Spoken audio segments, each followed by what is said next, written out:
Forsaken, a one versus all multiplayer game located on Roblox, where the survivor's objective is to survive until the timer hits 0, and the killer's objective is to kill everyone before the time runs out. Doors, a horror game located on Roblox all about trying to escape a haunted hotel with procedurally generating paths that make each playthrough different. What if, hear me out, the two games collab with each other? What would that look like? Well, I'm specifically talking about Forsaken. What would be added to Forsaken if the two games collabed? Now, before we get to the rest of the video, I just want to say that this is the first time I've ever made a video like this, so please just bear with me. Although I do want to make more videos like this, don't expect everything to be related to Doors, Forsaken, or Roblox. I just like making art and videos about things that I enjoy. That also does not mean that I won't ever make another video on these things, but just don't expect that every video will be about that stuff. Also, because I'm so new at this, if you have any constructive criticism, please feel free to let me know down in the comments. Okay, and just one more thing, I promise I'll get to the video after, but I just want to mention that about halfway through working on this project, I found out that Zay the animator on YouTube had already made a Forsaken X Doors video. Any ideas shared between me and Zay are purely great minds think alike kind of thing. And I recommend that you go check out his video after this one. Okay. Sorry, let's get to the damn video already. In Forsaken, there are survivors and there are killers. Each character has their own set of abilities that they can use to help complete their objective. For the survivors, abilities are focused more on defense and escaping from the killers. And for killers, abilities are focused on offense and gaining the upper hand over the survivors. And for this video, I'm going to be designing one survivor and one killer, with both being related to the game Doors. First, let's start with the killer. Now, although Forsaken's theming for killers is mostly around hoaxes and hackers, I think that putting kills related to other Roblox games can still fit really well with the rest of the characters. So taking a look at the cast of characters from Doors, who would fit best in the game? Well, most of the enemies in the game aren't exactly humanoid, except for two. Seek and Figure. Seek is a monster composed of a black goo and runs at you really fast. And Figure is a monster composed of flesh that has no eyes and a giant mouth, and uses his hearing to catch you. When choosing between these two, I found that for Figure to be in Forsaken while also being faithful to Doors, his gameplay would clash heavily with Forsaken's mechanics. Because, you know, he's blind. So, I ended up choosing Seek. Seek, a monster composed of a black gooey substance who has recently escaped a long-abandoned hotel. This being can run at extremely fast speeds and appears to have no other desire than to seek those it deems as worthy prey.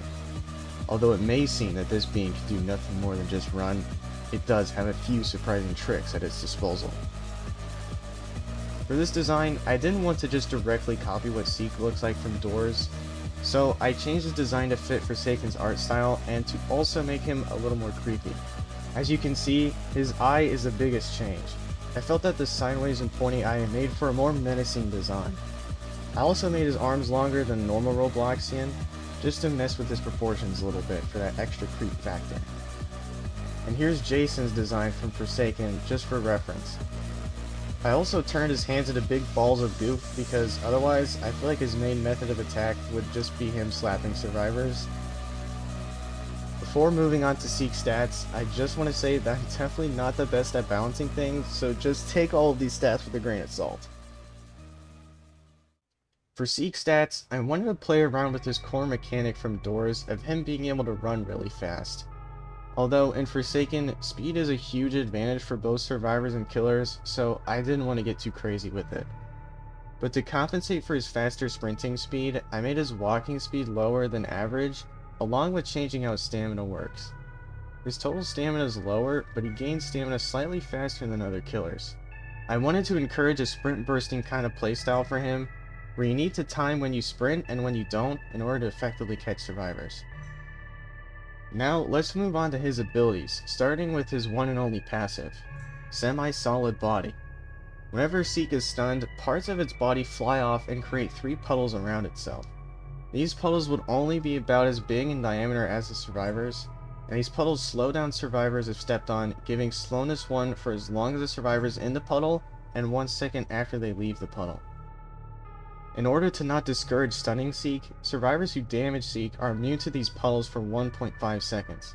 This means that guest 1337 won't spawn puddles when charging into Seek because the move doesn't deal any damage. The puddles last for 45 seconds and there is no cooldown on this move. That does mean that if multiple survivors decide to stun Seek at the same time, there's going to be a lot of puddles all around him. Next up is Seek's primary ability, Punch. Nothing too crazy here, Seek will throw a punch. I don't want to think too hard about the specifics of the move, but I would probably want the windup and hitbox of this to be about the same as Cool Kid's. Now it's time to get to the actually cool stuff. Seek's first unique ability is Screech Shot. After a windup of 1.2 seconds, Seek will open its stomach and unleash a small creature attached to a thin rope of slime, called Screech, in a straight line in front of it. Screech is a small creature from doors that hides in dark rooms and will appear behind you.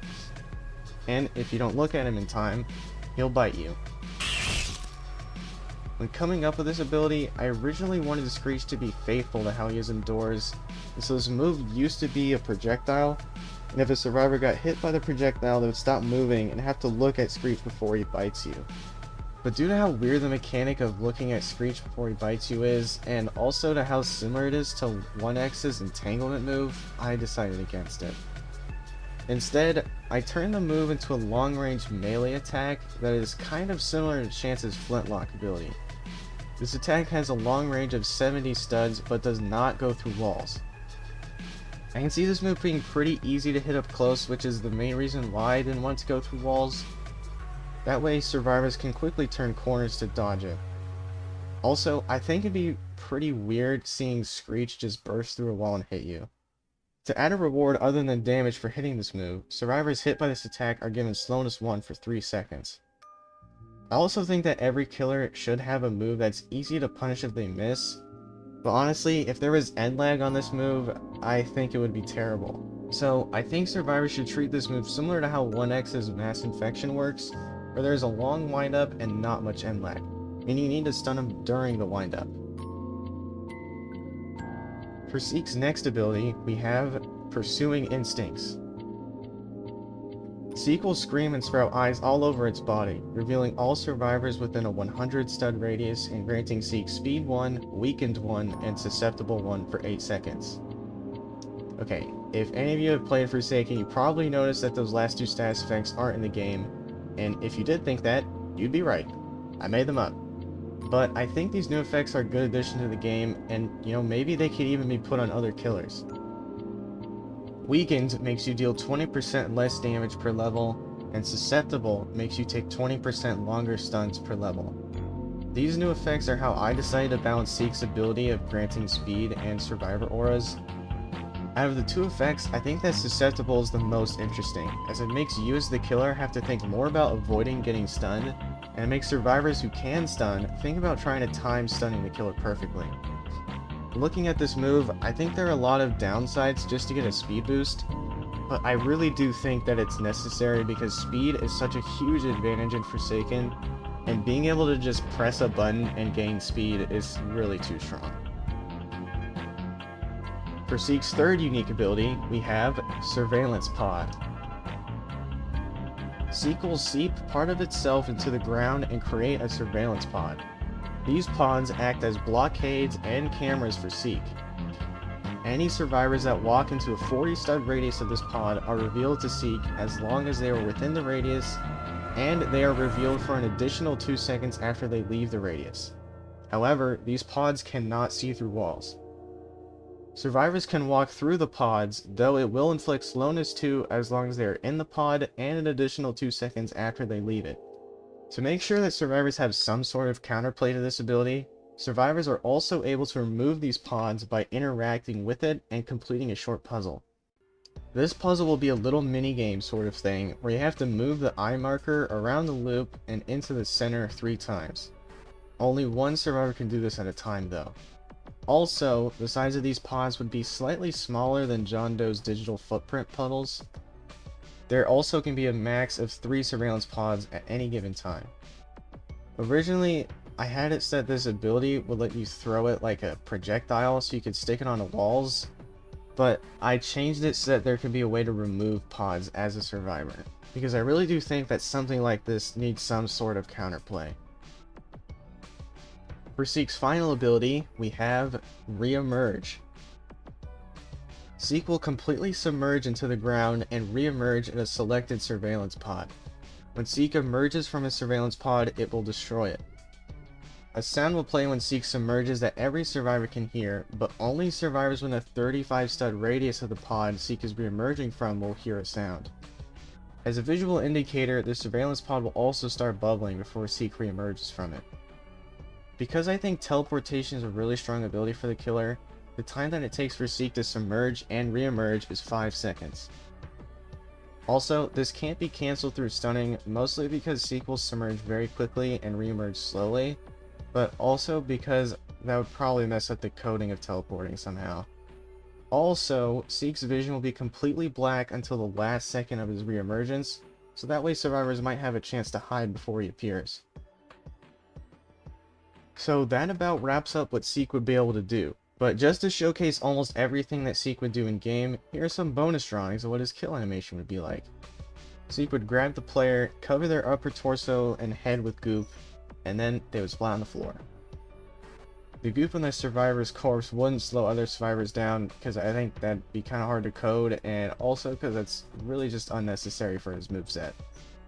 For Seek's overall playstyle, I think he's all about finding smart ways to gain the advantage over survivors, either through slowing them down or by revealing them, and he used well-timed bursts of sprinting to catch survivors. Now, what is a Forsaken killer without a little bit of chase music? If you haven't already, put on your headphones so you can get the best experience while listening to Seek's chase music that I made. Pursue.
Alright, I hope that sounded really cool to you guys. This is more of a remix to Seek's original chase music from Doors, but with a more Forsaken music style applied to it. Also, if you guys want me to upload a separate video of the song so you can listen to it separately from this video, let me know. Now for the last thing related to Seek, I wanted to show you some skin ideas I made for him. I haven't really thought of any prices for these, and I also haven't made any bonus chase music specific to these skins, mostly because I find music writing to be quite difficult and time consuming. First, I will show 4 normal skins, and then I'll show Seek's milestone skins. First up, we have Suit.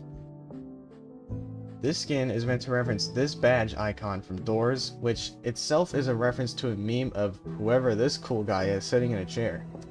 This skin would probably be pretty cheap because it's not really that interesting, just like a double references badge and meme.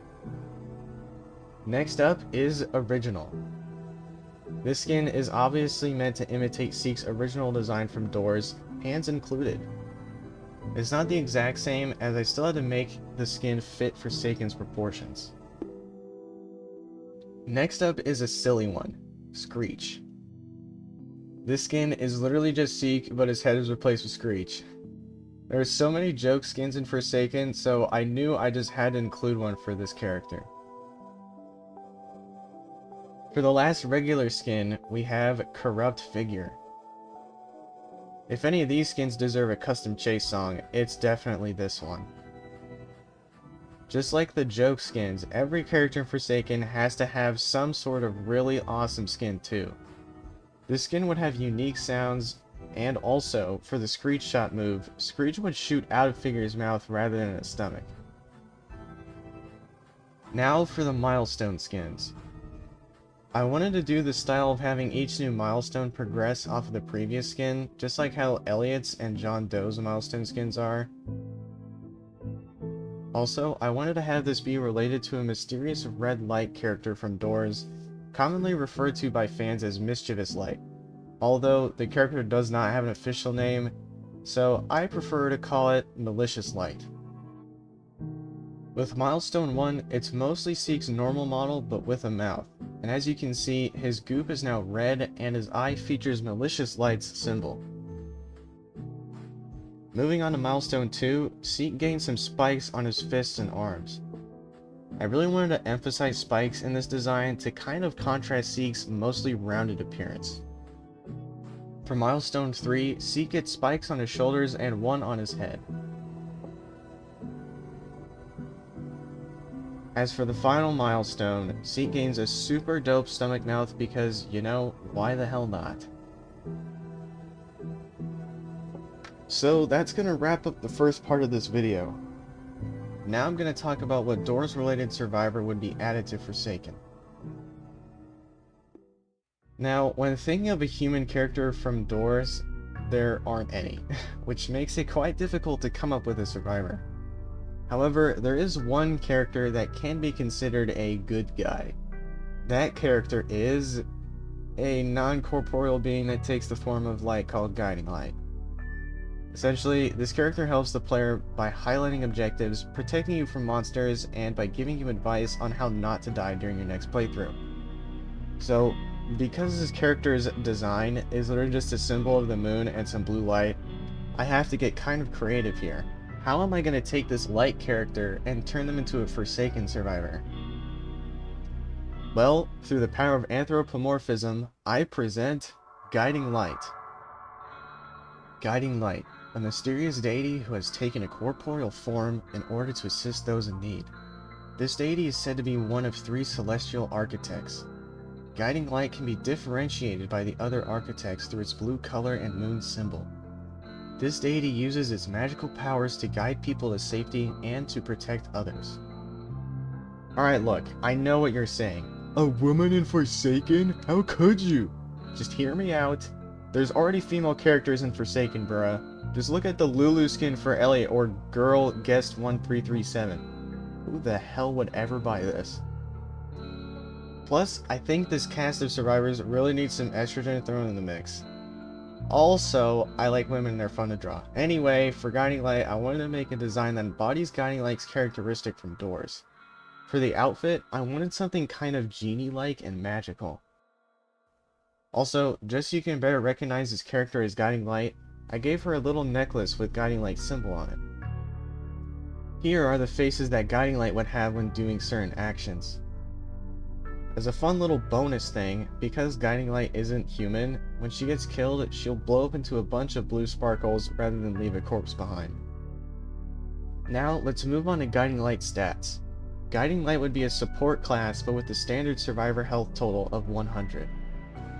Look, I know there's already a lot of supports in the game, but what else could I do? Guiding Light has to be support. The reason why I gave her more health is because I really think that there are enough supports with 90 health already, and you know, at the end of the day, I don't think that 10 health makes much of a difference. The rest of her stats are the same as every other survivor, so let's just get straight to her abilities, starting with her one and only passive, Natural Guidance. This passive lets Guiding Light see the aura of the closest incomplete generator.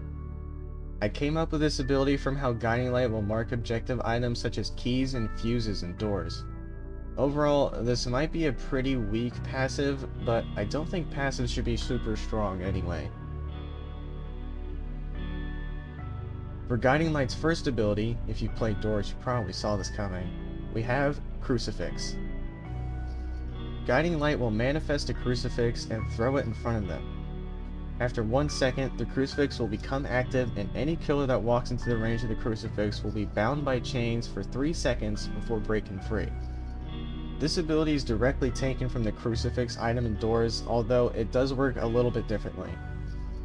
In Doors, the crucifix allows you to avoid taking damage by holding the crucifix out when a monster attacks you. The monster will then be bound by chains and banished into the ground. However, certain stronger monsters, such as Seek and Figure, will only be bound for a few seconds before breaking free.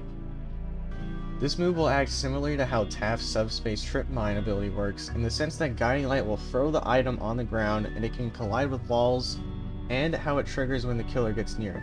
Although, once the crucifix is activated, it will instantly stun the killer, so you can't bait this one out.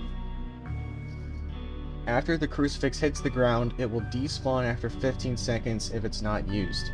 This way, you can't really set up traps for the killer very easily, mostly because I want the crucifix ability to be more of a spur-of-the-moment defensive option for saving someone, whether it be Guiding Light or another survivor. I placed a limit on the crucifix ability because I think that this move would be way too strong if you could keep throwing crucifixes, and also, unlike every other stun in the game, there isn't a way to punish Guiding Light if she misses. As another measure to make sure this ability isn't too strong, with each additional Guiding Light, the longevity of each crucifix is lowered by 2 seconds. Meaning with 2 Guiding Lights in the survivor team, the crucifix will only last for 13 seconds. That also means if you have a full team of 8 Guiding Lights, the crucifix does absolutely nothing. For Guiding Light's other ability, we have Ball of Light.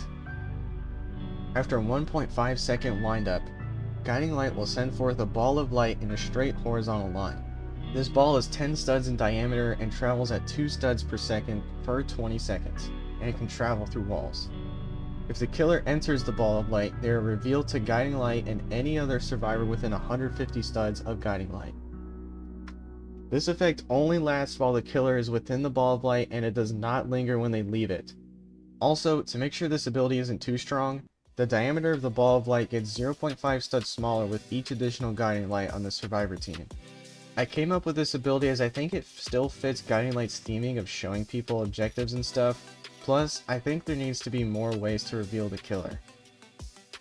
I really wanted Guiding Light to break the norm of how the other support survivors work, but honestly, I think I ended up making Guiding Light and Taft pretty similar to each other ability-wise, but not gameplay-wise. While Builderman and Taft both focus on building things to help survivors, I think Guiding Light is more similar to Elliot in the sense that you run around the map trying to find survivors who need your help. Now, let's move on to some skin ideas for Guiding Light. First off, for anyone who doesn't feel like playing a female character, we have the male Guiding Light skin. This is an alternate design for Guiding Light that lets you play as a man if you want. Because Guiding Light can choose to take pretty much any form it wants, it makes sense that there should be a male version as well as female. Speaking of taking form, what if Guiding Light wanted to be more androgynous? This is where the Wisp skin comes in. This design is very simplistic and would probably be pretty cheap too. Honestly, I'm not sure why anyone would rather play as this over the normal guiding light design, but I don't know, man. The gradient's kind of cool, I guess. Anyway, moving on to the next two regular skins, I knew I had to make designs for the other two architects, Curious Light and Malicious Light. First, I'll show you Curious Light. Look at her, isn't she cute? Now, I'm gonna be honest, I really struggled designing outfits for characters, so I did just kind of recolor Guiding Light's outfit to match the Curious Light colors. And the same thing goes for Malicious Light's design. I really hope that I was able to convey how Curious Light and Malicious Light act in-game through these designs, even if only a little. Alright, now it's time for Guiding Light's milestone skins. Just like with Seek's, these skins will progress off of each other. For these skins, I wanted Guiding Light to have a more angelic appearance, so I gave her a white and gold outfit. Now here is the first milestone skin. Alright, look, I know that there is a little bit of a female showing out of the clothes, but hey, Roblox has started allowing stuff like this, so I think I'm allowed to have two little lines in my design, alright? Anyway, with Milestone 2, Guiding Light gains a cape. No, it's not a superhero cape, shut the hell up. Here we can see the return of Guiding Light's moon symbol as well. With Milestone 3, Guiding Light obtains some angelic wings that definitely do not generate enough lift for flight, but you know, they look cool, so who cares. Finally, for the Milestone 4 skin, Guiding Light opens her third eye, and also 4th, 5th, and you know, however many eyes are on the ring above her head. This little ring is a classic aesthetic of quote-unquote biblically accurate angels, which apparently look like this, and they're kinda creepy, but also kinda cool.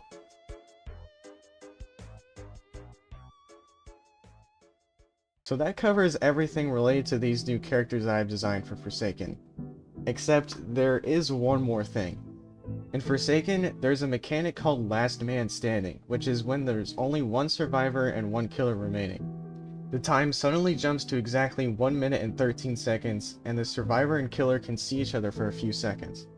However, there are currently two hidden interactions for the Last Man Standing, if specifically 007 and 7 and Cool Kid are against each other, and another interaction where Shedletsky and 1X are against each other.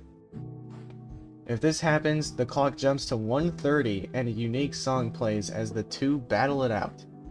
These two interactions happen because those two survivors and killers are related in some way. So if Guiding Light and Seek were to be in Forsaken, there would have to be a unique Last Man Standing song. Or I guess it would be called Last Woman Standing in this case. Anyway, as the final thing I'll show you in this video, here is the unique Last Man or Woman Standing song for Seek and Guiding Light, Inescapable Labyrinth.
Thank you so much for watching this video to the end. It really means a lot to me, as this is the most ambitious project I've ever done, and I really wanted to make sure I made the best video that I could.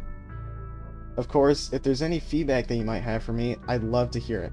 I always want to grow as an artist, and I think constructive criticism is a great way to do that. I had a lot of fun working on this video, even if it took me forever to make. I definitely want to do more things like this in the future, so expect more art videos like this one. If you like this video, I would love it if you checked out my other stuff, although there is only one other art video on my channel right now. If you like the music in this video, feel free to check out some other songs that I've made too. Anyway, this video is definitely long enough now, so I'll see you in the next one, and have a great rest of your day.